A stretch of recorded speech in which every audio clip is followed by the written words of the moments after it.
relawan-relawan yang tidak digaji, tidak dikasih duit. Mereka lillahi ta'ala, anak-anak muda yang luar biasa. Dari mana mereka? Biker subuhan. Baru sulit untuk istiqomah dalam hijrah kalau tidak bergabung dengan komunitas. Bingung mau bergabung dengan komunitas apa? Sekarang di sebelah kanan kiri saya komunitas Biker Subuhan. Kegiatannya jelas, hobinya jelas, arahnya jelas. Mari bergabung dengan Biker Subuhan. Yang sudah bergabung, mudah-mudahan istiqomah. Yang belum bergabung, segera bergabung dengan Biker Subuhan. Insya Allah, akidah dalam Ahlus Sunnah wal Jamaah. Kita ngaji fikih, kita ngaji tafsir, ngaji hadis bersama para asatis yang luar biasa. Ingat, man syadza syadza finnar. Siapa yang memisahkan diri dari jamaah, masuk ke dalam neraka. Fitnah akhir zaman luar biasa. Mari jaga istiqomah dengan berjamaah. Setelah hijrah,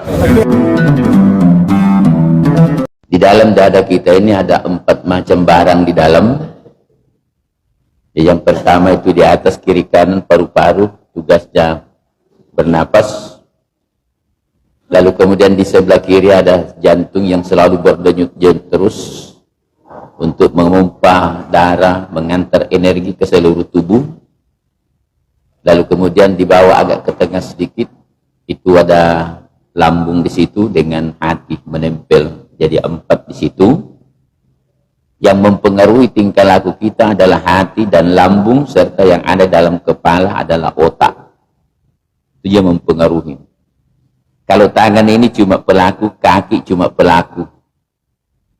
Nah, lalu dalam Al-Quranul Karim Allah Subhanahu wa ta'ala menyebutkan, وَلَقَدْ ذَرَعْنَا لِجَهَنَّمَ كَثِيرًا مِنَ الْجِنِّ وَالْإِنسِ لَهُمْ قُلُوبٌ لَا يَفْقَهُونَ بِهَا وَلَهُمْ أَعْيُنٌ لَا يُبْصِرُونَ بِهَا وَلَهُمْ آذَانٌ لَا يَسْمَعُونَ بِهَا أُولَئِكَ كَالْأَنْعَامِ بَلْ هُمْ أَضَلُّ. Banyak manusia dan jin bersama-sama nanti digiring atau dihalau ke dalam neraka jahanam. Ini Allah yang bilang. Disebabkan karena lahum qulubun, mereka punya hati. Hati yang menempel di dalam lambung itu, dekat lambung. Tapi hati yang tidak bisa berfungsi, tidak bisa memberi pemahaman, pengertian yang baik, yang benar kepada orangnya itu. Jadi hatinya tidak berfungsi. Itu Allah bilang, lahum qulubun la yafqahuna biha, tidak mampu memahami sesuatu hal, apalagi kalau yang tersirat. Yang cuma mampu mereka lihat itu adalah yang nampak-nampak saja, seperti makanan, hura-hura, ya kemajuan apa saja, cuma itu yang bisa dilihat. Tapi dibalik daripada itu yang tersirat, banyak orang tidak mampu melihat. Nah, ini yang dimaksud oleh Allah, lahum qulubun la yafqahuna biha, tidak mampu memahami sesuatu yang mungkin dilarangkan Allah atau sesuatu yang mungkin diperintahkan oleh Allah. Lalu kemudian yang kedua, walahum a'yunun la yubsiruna biha, mereka juga punya mata melek. Mata ini cuma alat untuk melihat sesuatu. Itu dorongan dari dalam hati juga. Tapi matanya juga sama, tidak mampu melihat mana yang baik, mana yang tidak baik, mana yang benar dan mana yang tidak benar. Bahkan kadang-kadang terbalik-balik. Justru yang jelek-jelek banyak orang yang melihatnya sebagai yang baik. Banyak orang yang melihat kebenaran yang sebenarnya justru dianggap salah. Justru yang salah dianggap kebenaran. Nah, itu yang terbalik-balik ini begitu. Itu adalah tidak lain pengaruh juga daripada kelemahan hati di dalam diri yang bersangkutan. Yang ketiga, walhum adanul la yasma'una biha, sama dengan mata tadi, telinga juga pendengaran ini. Semua suara bunyi bisa masuk ke dalam telinganya, tapi itu pun sama, tidak mampu juga membedakan mana suara bunyi yang boleh didengar dan mana suara bunyi yang tidak boleh didengar. Disamaratakan, bahkan dibalik-balik. Nah, lihat saja masing-masing pengalaman kita sehari-hari, baik di rumah maupun di luar sana. Siapa dan mana di antara saudara-saudara kita, ataukah mungkin kita yang biasa terjebak seperti itu. Kebohongan biasa dianggap sebagai kejujuran. penipuan biasa dianggap sebagai profesi yang bagus dan lain-lain sebagainya.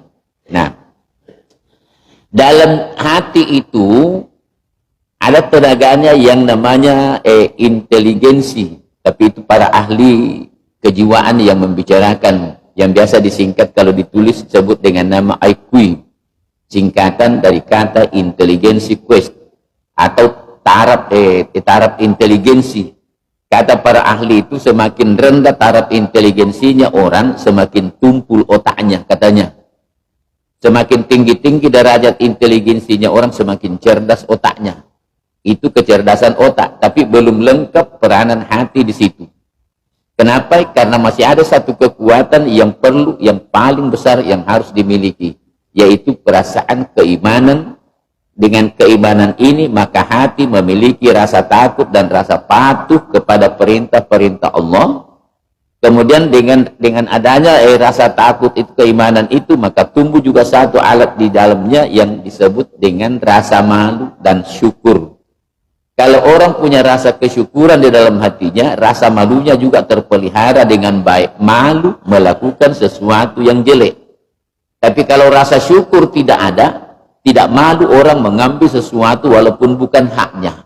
Jadi peranan puasanya di situ tidak berfungsi juga kalau rasa syukurnya tidak ada. Sebab kalau rasa syukur tidak ada, tidak merasa cukup, tidak merasa cukup apa yang mereka miliki. Jadi selalu mau mengambil sekalipun bukan haknya. Itu ngoah atau rakus. Itu yang menyebabkan sampai banyak orang yang otaknya cerdas, tapi selalu mau mengambil haknya orang, yang disebut dengan nama korupsi. Kalau yang kasar-kasar di jalan itu disebut makoci atau jambret. Itu yang kasar-kasar dilakukan oleh orang bodoh. Tapi kalau orang pintar yang makoci, bukan di jalanan dia makoci, tapi jalanan biasa nakoci. Itu kalau orang pintar yang makoci. Itu apa sebabnya? Itu yang orang di atas itu pada umumnya menduduki jabatan tertentu, satu jabatan tertentu, itu sudah dijamin segala fasilitasnya, tunjangannya sudah lebih diberikan oleh negara. Tapi belum ada rasa syukurnya. Karena dia belum merasa syukur di situ, maka tidak malu mengambil dengan alasan, ini kan sesuatu, uang ini kan kita yang ngatur. Siapa yang lihat? Siapa yang tegur? Nah, kita yang ngatur. Nah, kalau sudah muncul perasaan seperti itu, berarti ada niat mereka mau mengambil lagi sebagian. Padahal sudah ada tunjangannya yang halal. Yang mau diambil sendiri ini, itu yang tidak halal. Nah, tapi kadang-kadang itu yang tidak halal itu justru itu yang disenangi diambil itu. Nanti tertangkap oleh KPK, oleh polisi, oleh kejaksaan, baru dia merasa merasa malu. Biasa ada orang ditangkap begitu. Wah, saya dirusak nama baikku. Ada orang yang merasa nama baiknya dirusak, tapi perilaku jeleknya tidak najagai. Nah, contoh juga, banyak orang kalau ditegur, merasa malu ditegur, tapi tidak malu melakukan sesuatu yang mesti ditegur. Nah, itu kenapa? Ini namanya salah siri, salah posisi, kita punya siri, salah malu. Nah, begitulah kejadiannya semua. Nah, yang merasa malu, yang merasa bangga, yang merasa kecewa, yang merasa bahagia adalah semacam perasaan sifatnya hati. Perasaan itu semuanya berada dalam hati. Ada yang terpancar ke tubuh, ke fisik, tapi ada juga yang tidak terpancar ke tubuh. Yang terpancar ke tubuh misalnya yang ada di kulit kita. Ada orang sentuh walaupun tidak dilihat, dirasai. Rambut kita tidak dilihat, disentuh-sentuh sedikit, terasai. Tapi sadarkah kita? Ujung kuku kita yang lebih keluar dari kulit ini dengan rambut yang keluar dari kulit tidak punya perasaan. Walaupun terasa kalau disentuh, tapi tidak punya rasa sakit. Kira-kira ada nggak hikmahnya kita paham di situ? Rambut kalau dipotongi tidak sakit. Kuku kalau lebih keluar dipotong juga tidak sakit. Kecuali kalau menyentuh kulitnya. Nah, hikmahnya di situ apa? Seandainya rambut ini punya rasa sakit sampai di ujungnya, maka tentu rambut susah dipotong. Kita bisa bayangkan Pak, umur kita masing-masing. Kalau sudah 40 tahun umur kita tumbuh terus kita punya rambut, kira-kira kalau 1 meter 1 tahun umur kita, ya taruh 1,5 meter lah. Kalau 40 tahun berarti ada 20 meter kita punya rambut. Bagaimana mau diatur? Kuku juga seandainya tumbuh terus ini kan tumbuh terus. Seandainya ada rasa sakitnya kalau dipotongi, berarti susahnya dipotong. Kalau tidak dipotongin, nah panjang 1 jengkal mie kuku, kira-kira bisa nggak dipakai bekerja? Tentu tidak bisa. Itu salah satu rahasia dan rahmat dari Allah Subhanahu wa Ta'ala, memberikan perasaan dengan berbagai macam posisinya di dalam tubuh. Tapi tumbuhnya dari dalam hati. Nah, di perasaan di dalam hati itu ada yang disebut perasaan senang, perasaan bahagia, perasaan suka, perasaan gembira. Siapa juga tidak gembira kalau mendapatkan rezeki, mendapat kedudukan yang baik. Tapi sebaliknya, ada juga perasaan yang cepat panas. Itu karena bilang orang, saudara-saudara kita di Makassar, biasa, Pak Bambang nginatuluh. Nah, itu ada bahasa begitu. Orang yang suka marah, tetapi bodoh. Kenapa? Karena otaknya memang tidak mampu menimbang sesuatu kebenaran, karena putus kontak. Inteligensinya ke atas otak itu sepertinya terputus atau sangat tipis, sangat rendah inteligensinya ke otak, otaknya tidak mampu bekerja. Karena memang sifat tenaganya otak yang disebut dengan nalar itu tidak mampu berbuat dengan baik kalau tidak ada bantuan energi dari dalam hati yang disebutkan inteligensi. Nah, di situ persoalannya. Inteligensi bisa bekerja dengan baik kalau hati juga dengan baik, tapi itu pun masih terbagi dua. Banyak inteligensi, banyak orang yang tinggi inteligensinya, cerdas otaknya, tetapi hatinya rusak. Kenapa? Karena tidak ada rasa keimanannya dari Allah Subhanahu wa Ta'ala. Dia tidak bisa memperoleh keimanan yang benar. Apa sebabnya? Yang bisa dilihat adalah yang nampak, dan yang dibalik daripada yang nampak dia tidak bisa lihat. Di situ persoalannya. Nah, oleh karena itu, agama yang diberikan Allah kepada kita ini banyak masalahnya yang tidak nampak, dilihat oleh mata kepala, tapi mata hati bisa melihat. Contohnya, ada di badan kita. Selain daripada tadi rambut saya bilang itu tidak punya rasa sakit, saya kasih contoh gini. Kita punya lengan kalau masih sehat, lengan, kaki, badan, semua bagi orang yang besar-besar badannya, padat lengannya. Kenapa? Karena penuh daging di dalam. Andai kata suatu waktu nanti kita sakit, dikasih masuk rumah sakit, minggu pertama masih bisa makan sedikit, masuk minggu kedua, minggu ketiga, keempat tidak bisa makan di rumah sakit. Sudah 4 minggu di sana, 3 minggu tidak bisa makan. Kalau 3 minggu berarti sudah 21 hari tidak makan. Kalau makan sedikit, seujung sendok, minum juga 1 tetes, 2 tetes. Pergi kita lihat besui di sana, dipegang di tangannya, subhanallah. Orang Bugis bilang, buku meninauli, tinggal kulit dan tulang. Masalahnya di situ, kemana larinya itu daging? Yang 2 minggu, yang 3 minggu yang lalu masih padat. Nah sekarang hilang itu dagingnya. Di betis, di paha, di punggung, di lengan, hilangi dagingnya. Tinggal dipegang-pegang, la ilaha illallah, tinggal tulang di dalam. Siapa yang pernah lihat? Belum ada orang pernah lihat, tapi saya selalu bertanya begitu. Siapa orangnya yang pernah lihat jam berapa, malam ke berapa, dalam kondisi bagaimana, nah keluar itu daging, lewat kemana perginya? Ini otak, Pak. Ditambah dengan keyakinan terhadap Allah, rahasianya Allah di situ nah perlihatkan.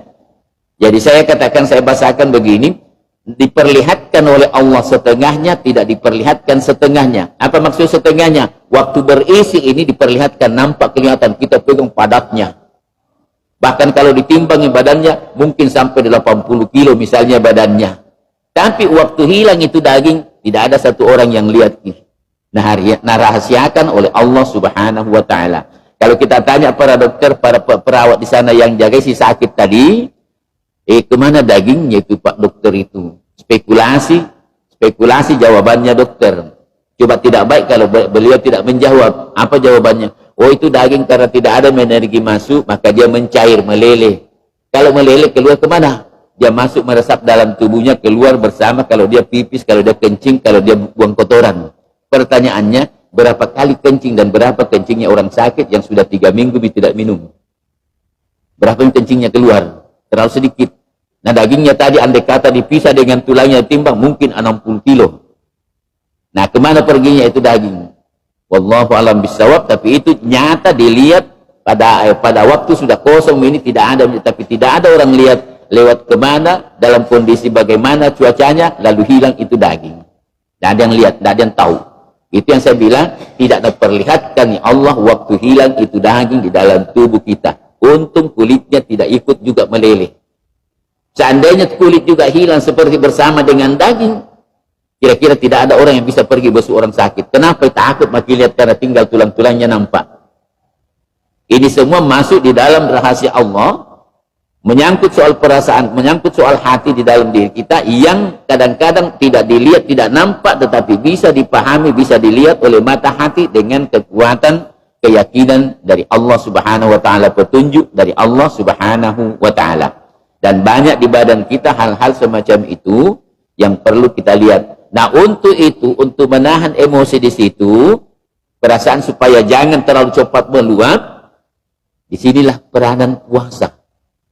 Jadi puasa ini Allah menyuruh kita menahan diri untuk tidak makan, belajar untuk bersabar, untuk tidak emosi kalau lapar dan lain sebagainya. Di luar daripada Ramadan itu diajak kita bahwa begitulah kejadiannya. Jadi hasil daripada puasa ini, kalau bisa kita mampu menahan perasaan yang biasa meluap-luap dari dalam untuk tidak melakukan sesuatu, itu hasil daripada puasa. Nah, ini diantaranya disuruh kita berpuasa setiap tahun. Bahkan dari Rasulullah SAW menambah lagi antara puasa dengan puasa Ramadan dengan Ramadan, jaraknya di situ 11 bulan. Nah, tetapi itu mungkin terlalu jauh dirasa. Rasulullah memberikan lagi tambahan Senin Kamis bagi yang bisa melakukan Senin Kamis, ya Senin Kamis lah lakukan itu. Untuk apa? Untuk meredam ini emosi perasaan yang ada di dalam hati yang selalu mau meluap-luap, mau cepat berpuasa, mau cepat kaya, mau cepat ini, mau bangga dan lain sebagainya. Itu adalah tujuan daripada puasa. Makanya para ulama yang menulis kitab-kitab tulisannya itu diartikan puasa itu berarti sama artinya dengan al-imsak, menahan. Nah, jadi makanya selalu disampaikan biasa kalau malam-malam tarawih, mari kita untuk mulai menahan besok, ada biasa ditentukan jam sekian mulai masuk imsak. Dari kata amsaka yumsiku, imsak artinya menahan. Jadi puasa ini tujuannya untuk belajar kita di bulan Ramadan menahan segala sesuatu walaupun hak kita halal diberikan oleh Allah. Tapi pada siang harinya Allah melarang, tidak boleh dimakan, tidak boleh diminum. Wah, lapar kita. Imbasnya nanti atau aplikasinya nanti di luar itu, bisakah juga kita menahan diri seperti dalam bulan Ramadan? Ini kalau bukan barangnya orang. Kalau di bulan Ramadan, barang kita sendiri, halal sendiri, kita punya milik sendiri, nah larang oleh Allah diambil. Kalau barangnya orang kan memang sudah tidak boleh. Tapi di luarnya nanti itu, bisakah juga kita menahan diri untuk tidak mengambil kalau bukan hak kita? Kalau bisa selama 1 tahun ke depan sampai Ramadan yang akan datang, berarti ada nilai-nilai takwa yang kita peroleh di dalam berpuasa ini. Nah, itu diantaranya permasalahan yang ada yang terkait-kait di dalam bulan Ramadan ini. Jadi supaya kita bisa menjadi orang-orang yang patuh mengikuti perintah Allah, patuh meninggalkan larangan-larangan Allah. Ya, karena 11 bulan diantaranya kebanyakan haknya orang lain yang kita kelola, barangnya orang lain yang kita urusi barangkali. Tapi dalam mengurusi itu, bisakah kita menahan diri untuk tidak mengambil dengan alasan macam-macam? Nah, disinilah manfaatnya puasa. Satu diantaranya berbagai masalah dalam puasa yang bisa kita kelola. Jadi jangan hanya sekedar berpuasa untuk berpuas. Itu bahasa saya. Mana yang dimaksud? Berpuasa untuk berpuas. Memang banyak orang berpuasa. Tapi kalau berbuka nanti subhanallah. Apalagi kalau orang dalam puasa, Pak. Biasa kulihat. Baru puasa ini ada satu undangan, tetapi saya tidak penuhi karena saya tidak bisa makan berlomba-lomba makan kalau berbuka orang. Ya karena memang kelemahan saya seperti itu, tidak bisa langsung makan kenyang kalau puasa. Nah, kalau kita diundang misalnya, tidak tahu kalau di sini saya belum pernah dapat undangan buka di sini. Tapi di sekitar rumah saya, ini mohon maaf pengalaman, kita pergi berbuka di situ. Waktu berbuka banyak orang teman-teman, tidak semua orang tapi yang begitu-begitu. Pada waktu mulai berbuka dibaca itu doa-doa di situ sudah mulai dilirik kiri kanan itu makanan. Begitu bunyi sirine untuk makan, wah sekaligus diangkat satu kali hampir sampai makan kekenyangan. Nah, ini yang saya bilang bahasa saya ini. Berpuasa untuk berpuas pada waktu berbuka, untuk memuaskan hawa nafsu pada waktu berpuasa. Berarti belum mampu kita menahan diri kita di dalam bulan Ramadan lagi, belum mampu kita menahan emosi mau makan pada waktu berbuka. Nah, di situ akibatnya bagaimana? Ada orang biasa bertanya, Pak Ustadz, kenapa itu kalau saya habis berbuka keluar keringat dinginku, biasa gemetar badanku, duduk makan lalu kemudian berdiri berkunang-kunang penglihatanku. Biasa aku kasih tahu, pergi ke dokter Pak, tanya periksa di sana. Nah, ampak mi dokter ku datangi periksa, nah sama jawabannya semua. Apa samanya? Tidak apa-apa jika tanya. Saya bilang, bagaimana cara ata berbuka? Begini. Oh, itu barangkali menyebabkan. Kenapa?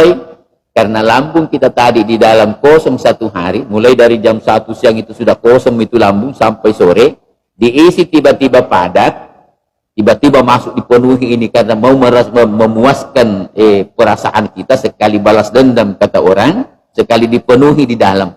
Ini lambung di dalam kalau banyak makanan masuk, memerlukan pemanasan yang ekstra tinggi. Nah, yang memanaskan di dalam ini adalah darah. Nah, karena itu, karena banyak tiba-tiba penuh di dalam dan mau dicernakkan segera, maka darah dari tangan, dari kepala, dari kaki seluruhnya lari kencang, berputar. Karena itu berputar mengalir dalam tubuh. Nah, akhirnya mengakibatkan jantung mesti pompa cepat, karena jantung yang memompa. Maka berdebar-debarlah jantung, berdebak. Itu karena melayani darah yang harus lari kencang, karena ini pemanasan dalam lambung yang tiba-tiba ini membutuhkan pemanasan segera. Nah, karena larinya darah kencang begitu, otot-otot kita yang dilalui darah, nadi-nadi yang halus-halus di badan ini, yang halus itu, mestinya pelan-pelan dan santai darahnya mesti lewat. Tapi karena kencang larinya, maka tegang. Karena tegangnya itu, maka sisa-sisa makanan tadi malam, misalnya atau kemarin, mestinya besok pindah harus diperas keluar, tapi karena kencang terpaksa keluar nih, menjadi keringat. Itu barangkali yang menjadikan keringat dingin. Habis berbuka, keluar keringat dinginnya. Begitu juga dalam kepala. Dalam kepala ini kata para dokter itu saraf-sarafnya sangat halus. Karena darahnya juga kencang begitu, akibatnya dangal akiulun kalau habis dibuka. Jadi bukan merasa bagus, termasuk juga mata yang ada di kepala ini berkunang-kunang di pandangannya. Nah, ini akibat-akibatnya kalau emosi yang terlalu mau segera dipenuhi. Ini dalam waktu singkat, yaitu pada waktu mau berbuka. Kira-kira bagaimana lagi selanjutnya kalau yang lain dihadapi? Lalu mau dipenuhi juga, mau dituruti hawa nafsu. Nah, disinilah semuanya kelemahan-kelemahan kita, berbagai masalah di dalam berpuasa itu perlu dihayati. Begini tujuannya. Maka Allah melarang kita, membatasi kita untuk tidak makan, tidak minum dalam 1 bulan untuk siang hari. Untuk kedepannya nanti di luar bulan Ramadan, mampukah kita untuk membuktikan ini amalan puasa ini untuk tidak mengambil sekalipun halal tapi bukan hak kita. Nah, di situ diantaranya. Jadi membutuhkan kesabaran, kesyukuran kepada Allah Subhanahu wa Ta'ala. Kalau ada rasa syukur, kita memiliki apa yang kita miliki, cukup begini barangkali ukurannya baik untuk saya, insya Allah tidak mau ngambil itu, tidak diambil itu barang yang dikelola karena orang punya, orang banyak punya yang kebetulan kepada kita diamanahkan, tidak ada niat kita untuk mengambil. Tapi kalau masih belum merasa cukup yang kita punya, mau tidak mau ada kesempatan diambil juga di situ.